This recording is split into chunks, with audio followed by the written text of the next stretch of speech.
going on, guys? It's Robert with Optimal Lawn Maintenance here in southeast Wisconsin. It's about a week and a half into December.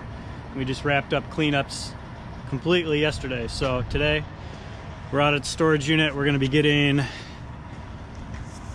the bagger off the Multiforce, put the regular Grandstand away for winter, and get the snow plow added to the Multiforce.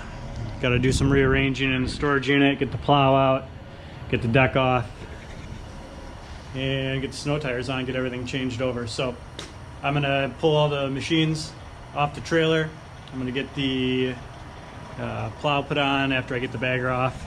I did a video on how to put the bagger on, so I'm not gonna do much of a video on how to take the bagger off because it's just the reverse of putting it on. But I'll do a video here today of putting the plow and the snow tires on the Grandstand, getting the deck off, and show you what I do with that.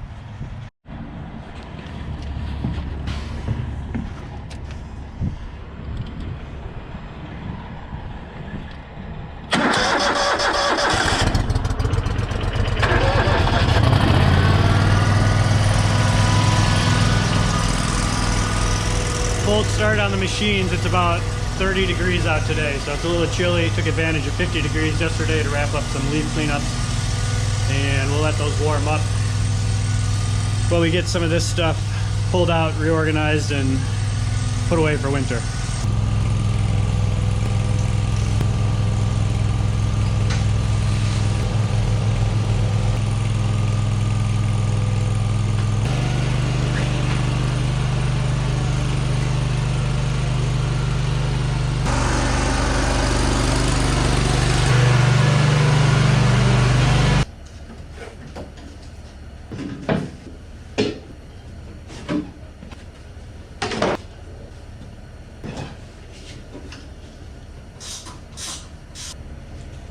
Now, I've heard some complaints online that, or on YouTube, that this bagger is a two-man job. It should be a one-man job, but really if you just leverage the pieces right, it's not that difficult to do by yourself on and off. So what I do is I remove the nut and bolt that attach up by the deck height adjustment, pull the pins, and then I just leverage the whole unit back, and then I can just move it on my own.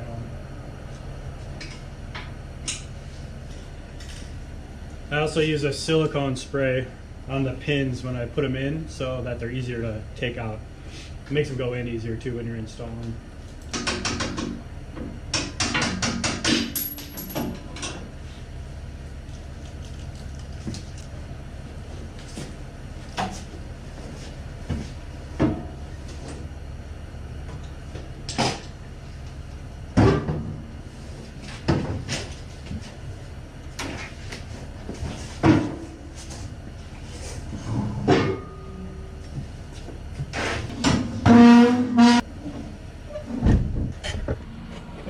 All right, so the bagger itself is off. And what I do in the winter is I just leave this piece and this piece on when I take the deck off, because come spring, I go right into spring cleanups, and then it's just one less step I need to do now and in the spring. So next, what we'll do is get everything ready for the plow. There's a couple things you need to do. You gotta take the belt off of the clutch where it attaches to the motor, and then there's 4 pieces where the deck actually attaches to the adjustment. So that's here and here, and then on the other side, and then you have to take this bracket off. You'll have this if you have the mulch bucket, which I do, and then you got to take this bracket off that holds the deck just from here and here, and the whole thing can drop down. What I've done in the past is put it on an appliance dolly. So I'll put the appliance dolly underneath, take the deck off, detach it, raise the whole mower up, and it's light once the deck is off, and you can just kind of do a wheelie basically and back it off. You gotta be careful doing that, but that's how I've done it. This year what I'm gonna do is I bought some little wooden furniture dollies. I'm just gonna put on either side. That way I can move this around a lot easier as I need to. So I'll do a video of that. I'm gonna change up the positioning a little bit. to get us into a better position to do all that, and we'll be back for that process. All right, so another thing that I do that I forgot to mention is I take the blades off before I take the deck off, just so I can get them off, sharpen them, and then they're not stored on the deck all winter.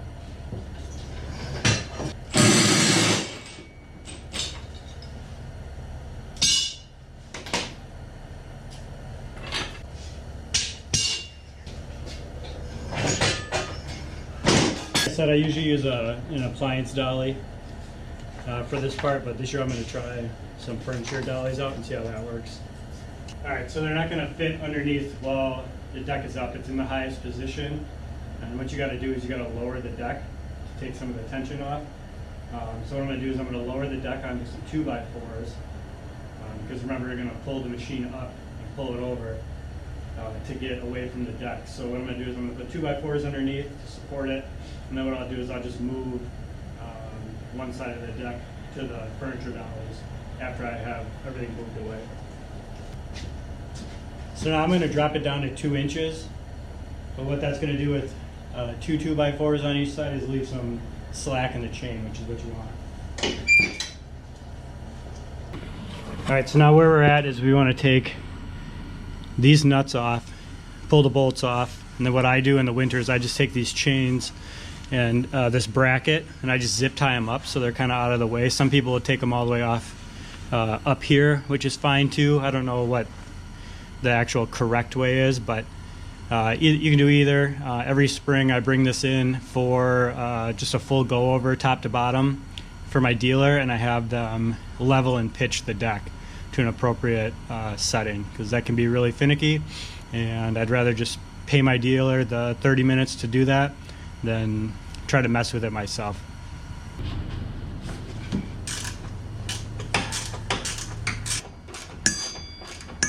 So drill access can be kind of hard down here, and my nuts are kind of seized after a whole season of mowing with this and doing cleanups. So I'm just doing it by hand. Found that works better sometimes.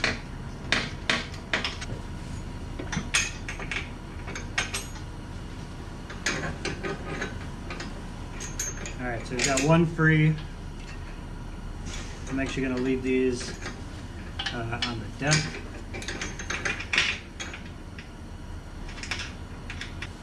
Before I forget, I'm going to remove the belt from the clutch. So I just push on the tensioner, push in towards the motor, then your belt's free. I almost always forget to free the belt before I free the deck, which obviously can be a problem.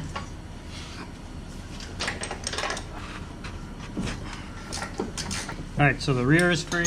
Or a bolt and a washer that holds the chain, and then your nut. Put that back on the deck so you don't lose it. Now we'll do the other side.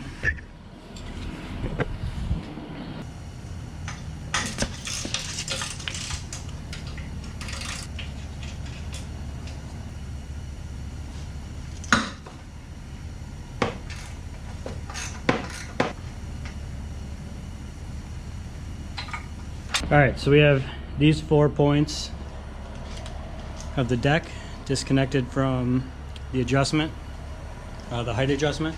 And what we need to do now is take this and this nut off, and that'll free the deck. Then we can move it away, and we'll take the tires or the front casters, and we'll turn those out for the snow plow, get this piece taken off, and get the plow hooked up.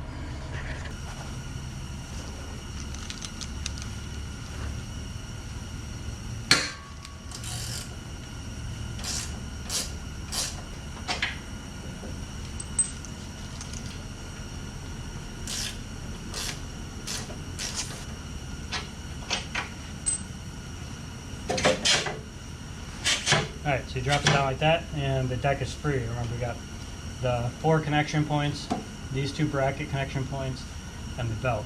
And before I forget, we'll put the nut and bolts back on to the bracket.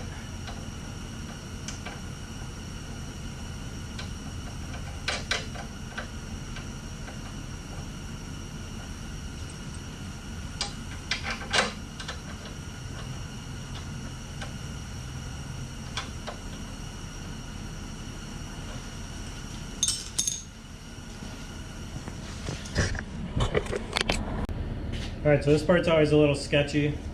Two people, it might be good, one to lift up the front so it doesn't flip back on you, but I've done it a couple times, so I'll see how it goes this time.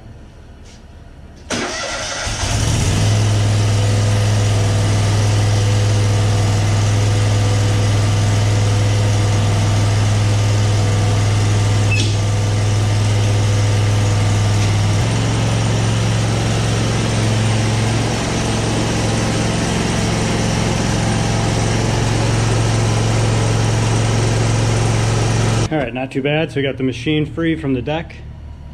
Go ahead and lift each side of that and put those furniture dollies on, then we'll get the plow put on. Let's get this out of the way first though.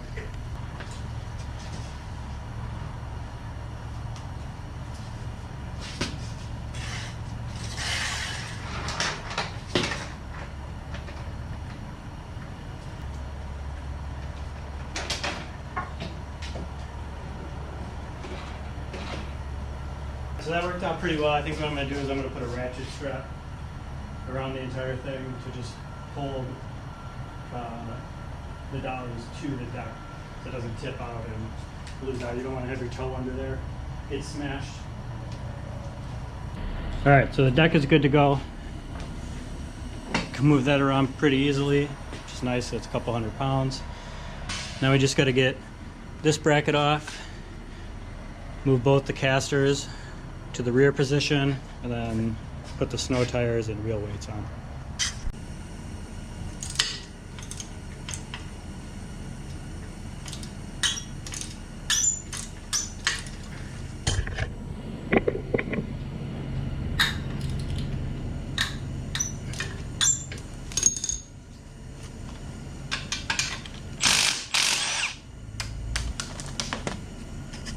So I always take this one off. I leave these bolts in because it also connects the hydraulic arm. And I leave this red bracket on. That doesn't affect the snowplow at all.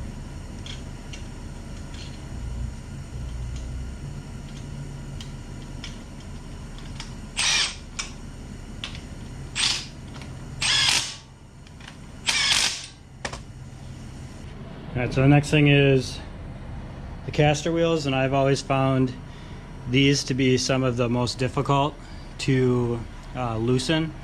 So what you got to do is you got to take this one completely out. This one you just loosen so that the casters can be rotated.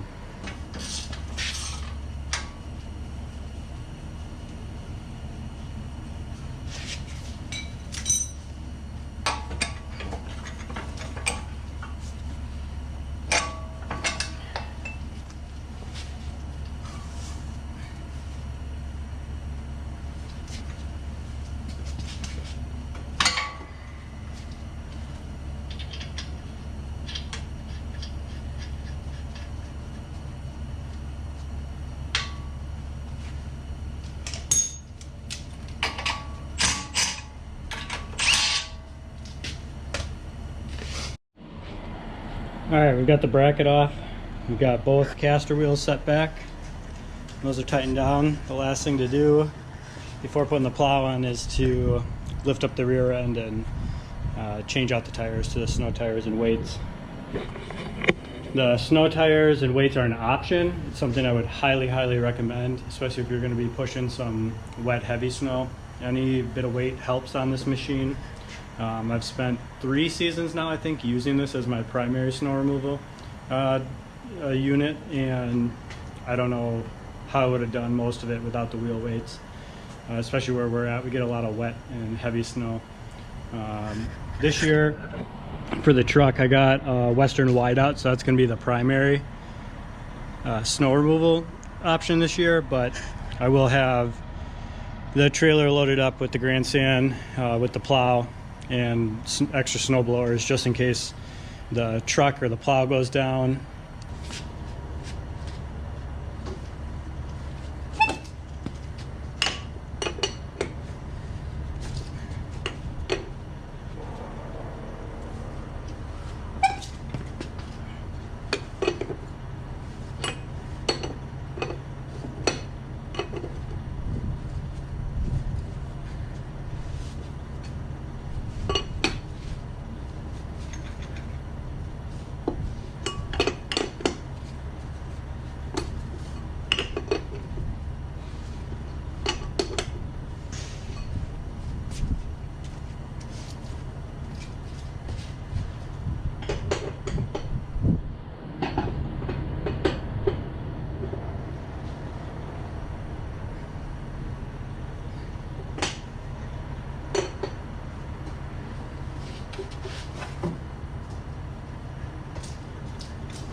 So a floor jack would be a lot easier to use than this scissor jack that I have, but I just pulled it out of the wife's car today.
Alright, so with the snow tires and wheel weights, that you've got the snow tire, some extended length lug nuts, and the weight. So what you do is you put the extended lug nuts on first, then the weight, and then the extended bolt that goes through with the washer on the end. And these extended lug nuts are 3/4 inch. I believe the bolt is too. Yeah, the bolt is too. So what I'll do is I'll get these on, I'll hand tighten them, and then I'll set everything down, tighten them back up, and put the weights on, and then tighten those down. So we'll do the other side, and then we'll drop it down and put the weight on.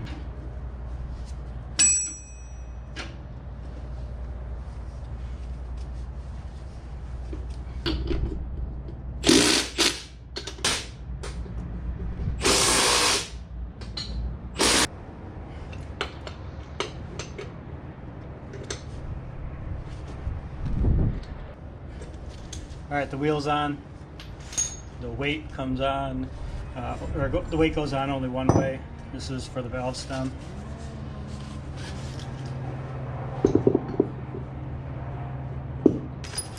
And you just secure the bolts.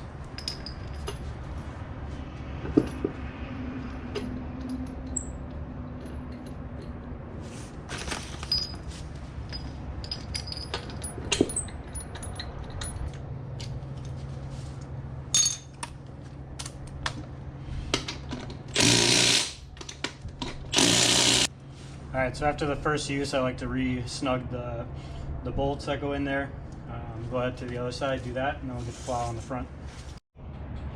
Alright, so typically I just drive the Multiforce all the way back and hook up, but the lighting's kind of bad back there, so I wanted to bring it up to show you guys how this mounts. Right here on the receiver, there's a male piece here that goes into this receiver, pins in, and then you can just drive up and hook up to the plow. So I actually have a shorter pin. I think this one's for the mulch bucket. This one's shorter, so it's just less to get caught in the winter. So that's what I'm going to use. Either one works just fine. I've used both in the winter. The short one's a little thicker too, so a little more strength on it. So really what you do is you just drive up to the plow and hook in. So make sure that the quick release is pulled back, so the pin that locks into the female end here is pulled back.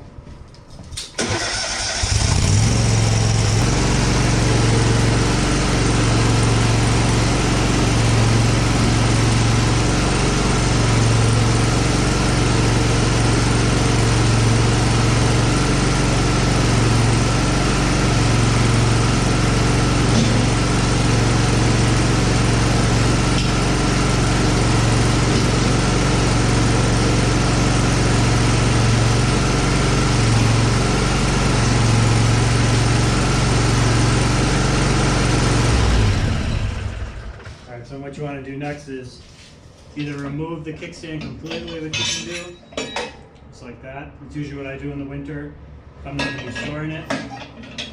Or you can kick it all the way. Either one's fine. I like to just remove it completely, store it in the storage unit so it's not out there getting rusted. Then all you have to do is hook up your male and female connectors to the machine itself.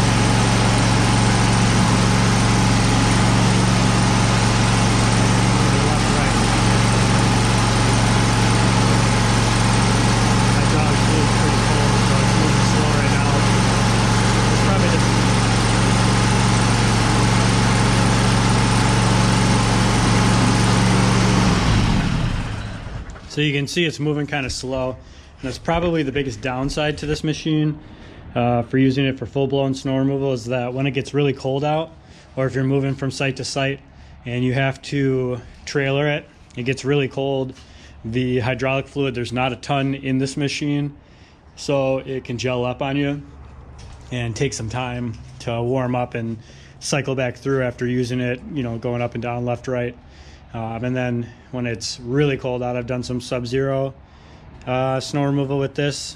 I don't want to say it becomes inoperable, but it really hinders the efficiency of the machine just by the hydraulic gel or the hydraulic fluid gelling up on you and making the movements of the actual plow pretty slow. But otherwise, that's how you take the deck off and convert this thing to snow mode.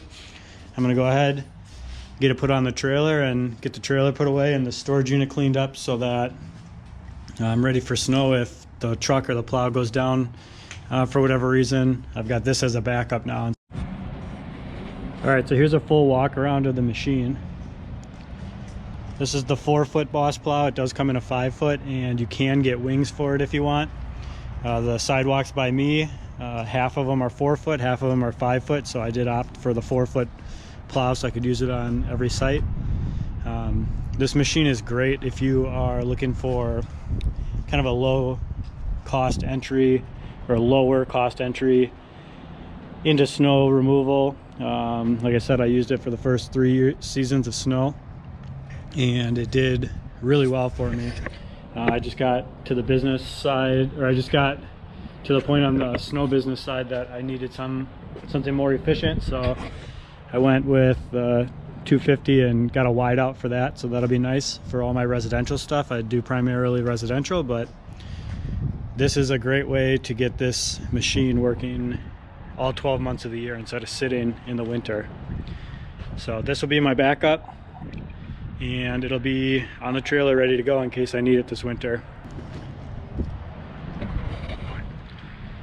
If you like this video, if you thought it was helpful, if you like the machine, you want to see some more snow videos, just let me know. Feel free to like the video, subscribe to the channel. I'm going to try to get more content on a regular basis here now that I kind of got the solo operation running pretty efficiently. I have a little more time to do some videos and do some editing, so enjoy.